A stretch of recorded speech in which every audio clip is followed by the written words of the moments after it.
कहानी शुरू होती है अमेरिका से आई एक एडवेंचर टीम से जो अमेज़न के घने जंगलों में पहुंची है। मकसद साफ था, पुराने जमाने के रहस्यमय खंडहर ढूंढना। उनके साथ एक लोकल तजुर्बेकार गाइड भी था, इसलिए टीम को लगा ये तो एकदम आसान ट्रिप है।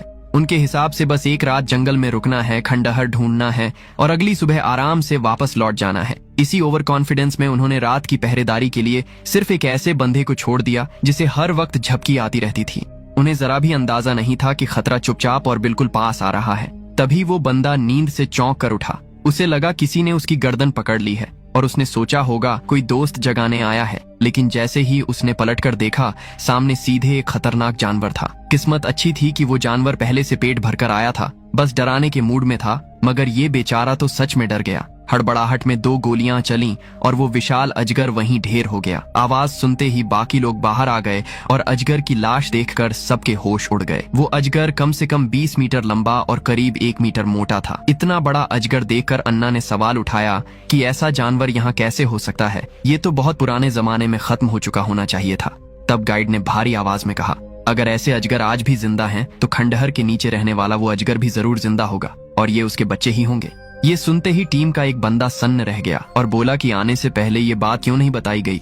गाइड ने कहा उसे खुद नहीं लगा था कि सैकड़ों साल पुराना जीव आज भी जिंदा मिल जाएगा। अगले दिन जैसे ही टीम आगे बढ़ी, उन्हें पता भी नहीं चला कि झाड़ियों में एक और बड़ा सांप उन्हें घूर रहा है। आखिरी पल में गाइड ने अपनी तेज नजर से हमले को भांप लिया। चाकू चमका और एक ही वार में अजगर 2 टुकड़ों में कट गया। सिर और शरीर अलग हो गए। अजगर को मारने के बाद गाइड का चेहरा अचानक सख्त हो गया। उसने हल्का सा सिर हिलाकर कहा कि ये लानलू सांप है और इसे मारना खंडहर के पास जाने से रोकने वाला बहुत बुरा संकेत माना जाता है। उसी पल गाइड का हौसला टूट गया और उसने साफ कह दिया कि अब उसे वापस लौटना चाहिए। लेकिन टीम में एक औरत ऐसी थी जो पैसों के लालच में पूरी तरह अंधी हो चुकी थी, वही टीम की लीडर, और उसने साफ इनकार कर दिया। दीदी ने 2 टूक कहा कि म्यूजियम वालों से बात पक्की हो चुकी है, अब खाली हाथ लौटना मतलब सारी मेहनत और वक्त दोनों बर्बाद। इतनी दूर तक आए हैं तो कुछ न कुछ पुरानी चीज लेकर जाना ही पड़ेगा। उसकी बातों में इतना जोर था कि धीरे धीरे पूरी टीम उसके साथ हो गई। सबको लगने लगा कि बात पूरी तरह गलत भी नहीं है, इसलिए किसी ने ज्यादा बहस नहीं की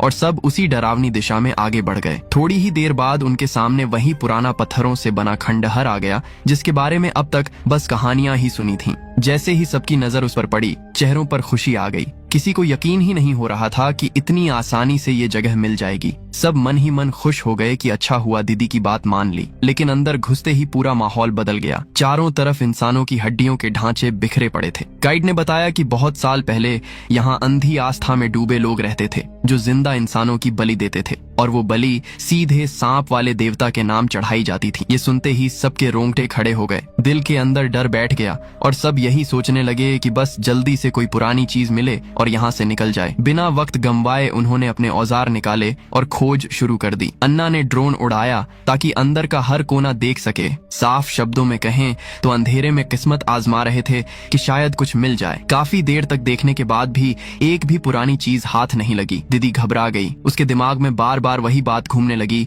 कि उसने वादा किया था कुछ पूरा सामान लेकर लौटने का। अगर खाली हाथ गई तो सब खत्म। उसने साफ कह दिया कि चाहे जो हो जाए बिना कुछ लिए वापस नहीं जाएंगे। तभी जैसे ही ड्रोन वापस लाने वाले थे, अचानक गुफा के मुंह से नीली सी रोशनी फूटी, जैसे अंदर कोई पुरानी ताकत जाग गई हो। और उसी पल धूल का भारी गुब्बार चारों तरफ फैल गया। ये नजारा देखते ही सबके पैरों तले जमीन खिसक गई और जान बचाने के लिए सब बदहवास हालत में बाहर की तरफ भागे। कोई पीछे मुड़कर देखने की हिम्मत भी नहीं कर पा रहा था। उसी अफरा तफरी में बेचारा ड्रोन पीछे रह गया और फिसलता हुआ सीधे एक गहरे गड्ढे में गिर गया। आवाज आई और फिर सन्नाटा छा गया। न कोई पुरानी चीज हाथ लगी, न ड्रोन बचा। ऊपर से हालात पहले से कहीं ज्यादा बिगड़ चुके थे। वक्त भी काफी निकल चुका था और बातों बातों में रात गहरी हो गई। जंगल की आवाजें और डरावनी लगने लगी। इस बार पहरे की जिम्मेदारी अभी पर थी और ये बंदा पहले वाले की तरह सुस्त नहीं था। पूरा अलर्ट, आंखें चौकन्नी, हर हलचल पर नजर, जरा सी भी ढिलाई नहीं। लेकिन जैसे ही वो थोड़ा सुकून लेने के लिए सिगरेट जलाने वाला था, अचानक उसकी पीठ में तेज सिहरन दौड़ गई। दिल जोर से धड़क उठा। उसे लगा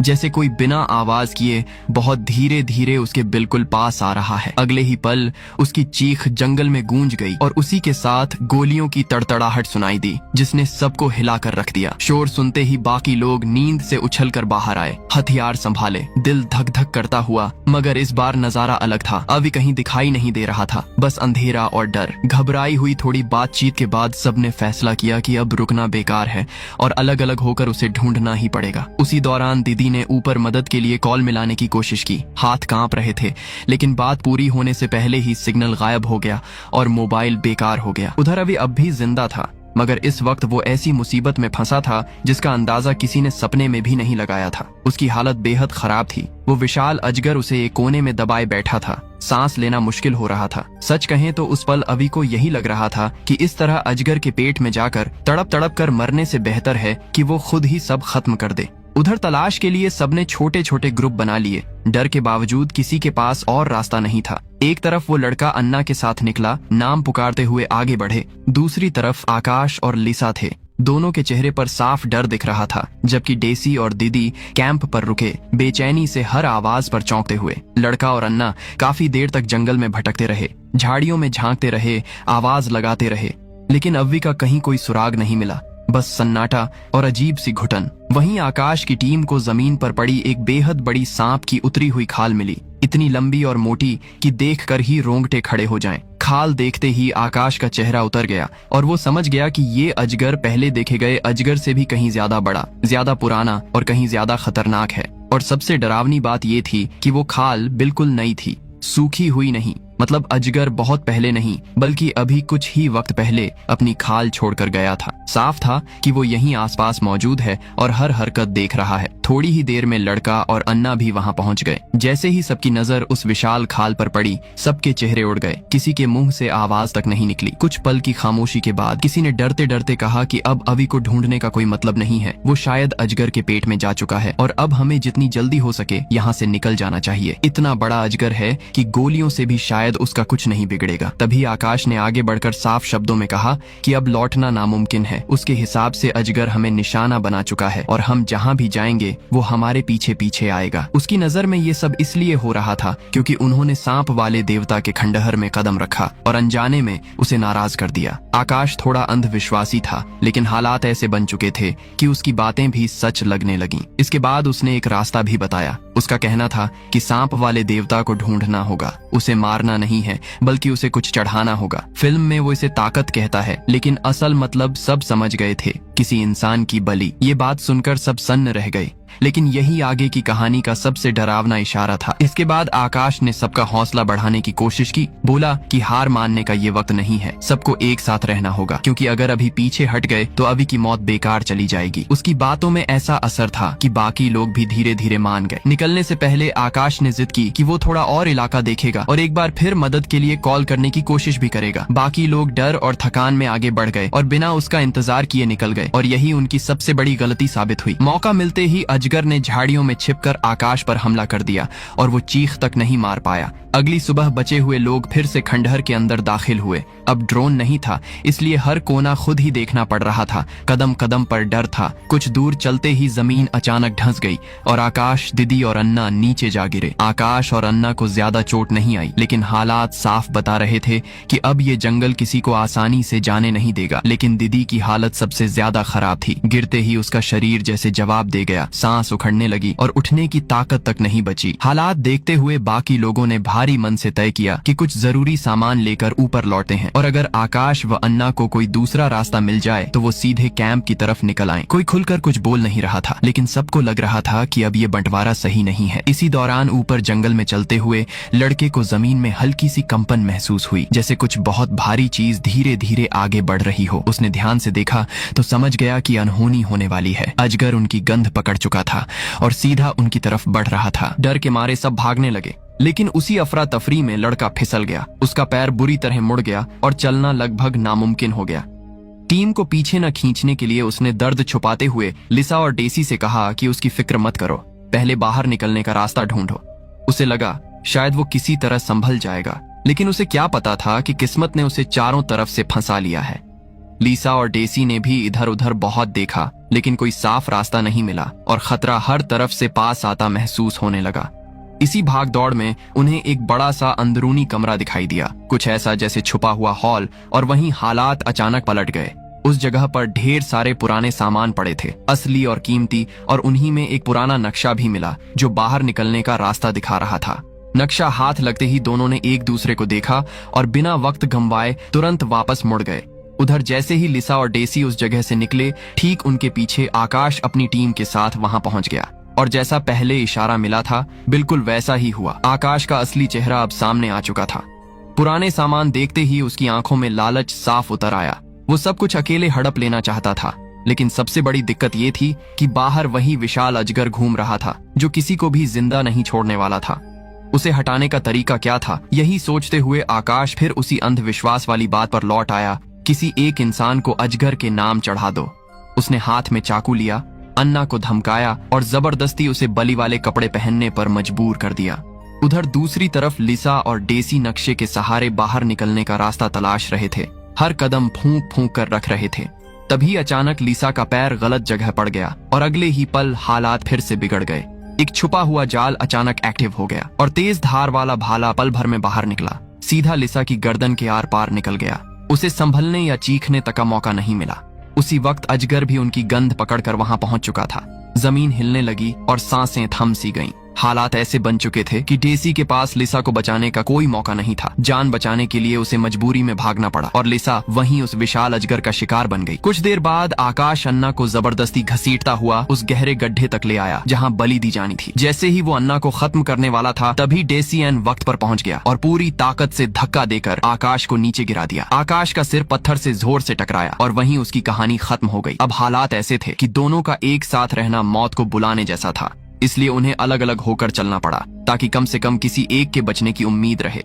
डेसी ने फैसला किया कि वो जानबूझकर अजगर का ध्यान अपनी तरफ खींचेगा और अन्ना बाहर जाकर हथियार और बाकी जरूरी सामान लेकर आएगी। डेसी ने जानबूझकर शोर मचाया, पत्थर आपस में बजाए और सच में अजगर उसकी तरफ खींचता चला आया। लेकिन किस्मत ने एक बार फिर पलटी मारी। डेसी पहले बाहर निकल गया और अन्ना कुछ सेकंड देर से, और इसी फर्क ने सब बदल दिया। अजगर ने दिशा बदली और सीधे अन्ना को निशाना बना लिया। ठीक उसी वक्त मदद के लिए आई टीम वहां पहुंच गई। जंगल में गोलियों की तड़तड़ाहट गूंजी और अजगर पीछे हटने पर मजबूर हो गया। बचाव दल अन्ना को संभाल कर बाहर ले जाने ही वाला था कि गोलियों की आवाज सुनकर डेसी भी वहां पहुंच गया। दोनों एक दूसरे को देखकर टूट से गए। आंखों के सामने पूरी टीम, सारी मौतें, सब कुछ घूम गया। लेकिन राहत ज्यादा देर टिक नहीं पाई। अजगर फिर से लौट आया और इस बार डेसी को भागने का एक भी मौका नहीं मिला। एक ही झटके में उसे जकड़ कर निगल गया। अन्ना पूरी तरह टूट चुकी थी। जो लोग उसके साथ आए थे एक एक करके सब खत्म हो चुके थे और अब वो बिल्कुल अकेली रह गई थी। अजगर भी उसके पीछे पीछे आ गया। अजीब बात ये थी कि वो जानवर जैसे जीत के नशे में ऊपर चढ़ गया हो, ताकत दिखाने के लिए खंडहर पर लपकने लगा। लेकिन वो ढांचा बहुत पुराना था, पत्थर अंदर से कमजोर पड़ चुके थे। जैसे ही अजगर ने करवट बदली,